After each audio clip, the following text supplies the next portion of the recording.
bem-vindo você que nos acompanha pelas redes sociais, pelo nosso canal.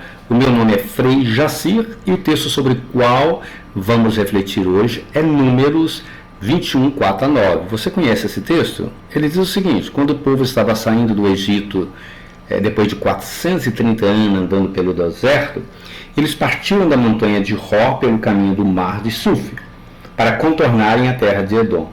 No caminho, esse povo perdeu a paciência e falou assim contra Deus e contra Moisés: por que nos fizeste subir do Egito para morrermos neste deserto? Pois não há nem pão nem água. Estamos enfastiados desse alimento de penúria. Deus então enviou contra o povo serpentes abrasadoras, cuja morte fez perecer muita gente de Israel. E o povo veio então falar com Moisés e disse para ele: intercede a Deus por nós, nós erramos, nós pecamos.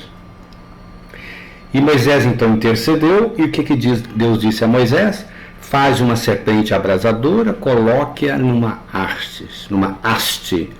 Todo aquele que for mordido vai olhar para essa serpente e será curado. Olha que interessante. E aí eu te faço a pergunta: qual a relação desse texto com a festa da exaltação da Santa Cruz, celebrada pela Igreja todo dia 14 de setembro? Por que 14 de setembro? Então, eu quero refletir com você agora sobre o real sentido da cruz na história e no cristianismo. Então, compreender como que aconteceu tudo isso.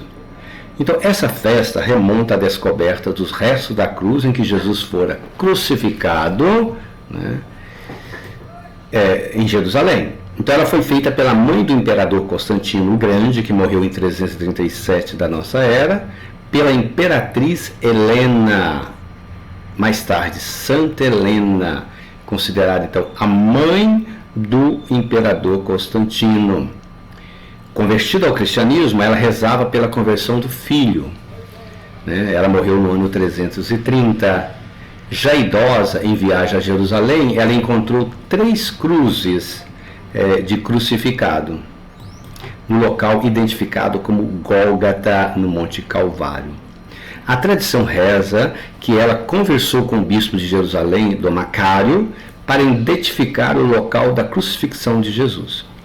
Ao encontrar as 3 cruzes, ela chamou o bispo, o qual chamou uma mulher gravemente enferma para tocar nas 3 cruzes.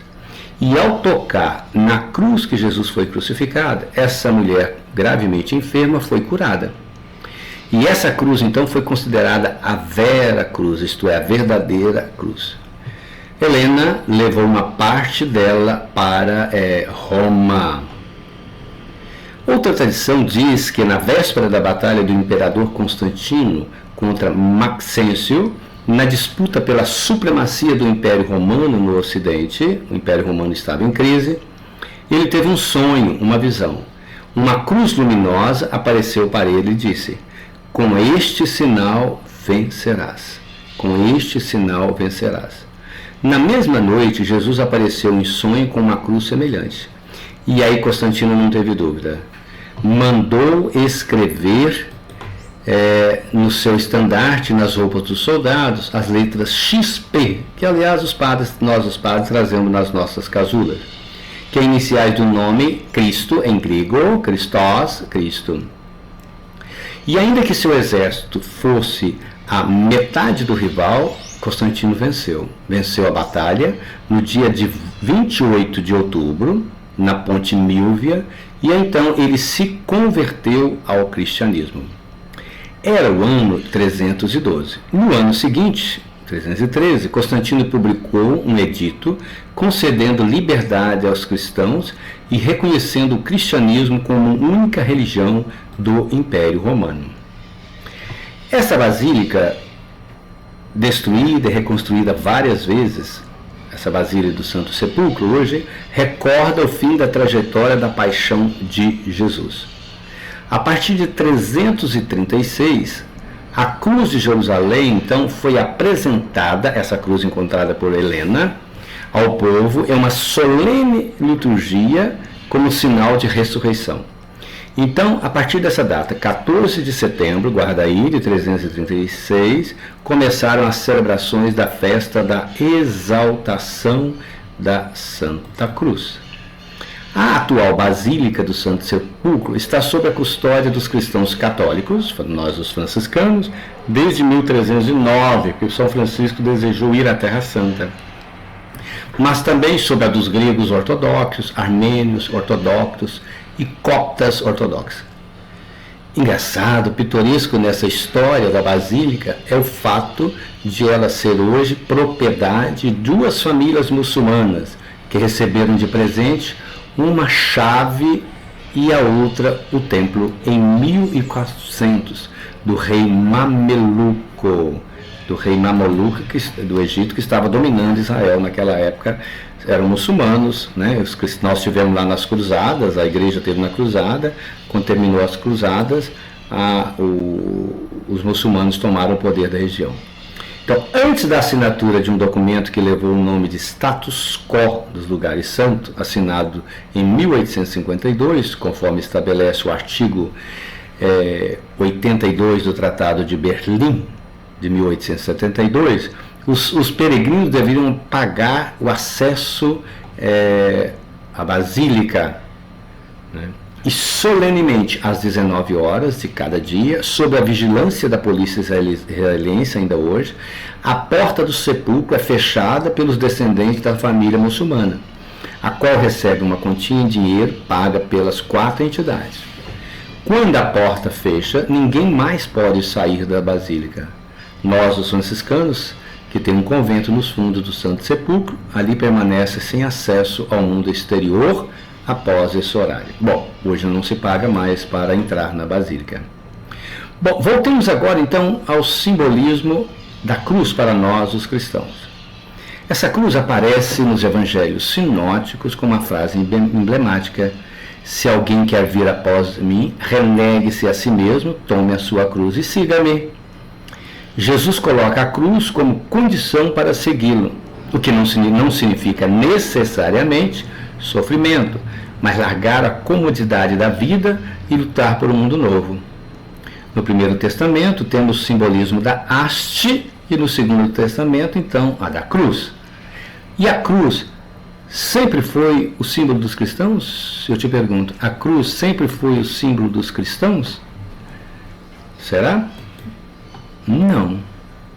Entendamos. Primeiro, a relação de Moisés com a haste, não uma cruz, com a serpente sobre ela, significa o fato de ela devolver a vida ao povo sofrido nas andanças pelo deserto, ao sair após 430 anos de escravidão do Egito. Esse gesto recorda a sobrevivência que emana, que provém da serpente, sinal de vida na cultura egípcia. Tanto é que no Egito o faraó tinha uma serpente sobre a sua cabeça para representar o seu poder, a vida e a sua imortalidade.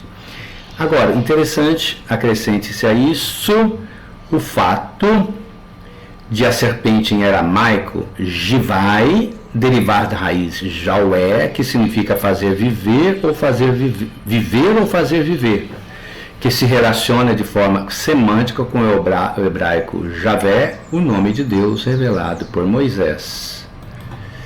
Sabia disso? Olha que interessante, a relação da palavra serpente com Javé, e inclusive Eva com Javé também, que é aquela mãe dos viventes. Portanto, a serpente era símbolo de vida pelo fato de ela viver sobre a terra, a grande mãe, e trocar de pele. Claro que no judaísmo não foi bem assim, ela transformou no sentido de mal. Na Babilônia, a divindade Marduk era apresentada como a serpente dragão. E foi em Israel, a partir do Gênesis, que a serpente passou a significar a força do mal e a expressão religiosa como concorrente de Javé, o Deus de Israel. Com Moisés, todo israelita que olhasse para a serpente de bronze seria curado. Faz uma serpente de bronze e coloca como sinal sobre uma haste. Aquele que for mordido e olhar para ela viverá. diz Deus para Moisés. Olha que interessante, reflita comigo. Deus não extermina a serpente, mas dá o seu recado.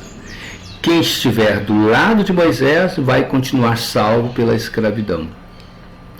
E o texto quer dizer então que Moisés é a liderança, o mediador que fala em nome de Deus e tem o seu poder nas mãos. O cajado como a serpente. Serpente, então, simbolizando Deus. Que cura! Esse é o significado, então, desse texto. Os primeiros, na cruz, então, a cruz, por causa de suas hastes, né? Horizontal e vertical. Horizontal e vertical. Então, céu e terra, muito antes do cristianismo. Então, esse horizontal, céu, vertical, terra. Muito antes do cristianismo, já fazia parte do imaginário dos povos. Os primeiros cristãos, aí já vem a resposta da minha pergunta anterior, não tinha a cruz como símbolo do cristianismo. Mas sabe qual era o símbolo? Peixe, que era utilizado na celebração eucarística. Tanto é que a palavra peixe, né, os iniciais dela diz Jesus Cristo, Filho de Deus, Salvador, Ixus, Iesu Christou, Videos Soter.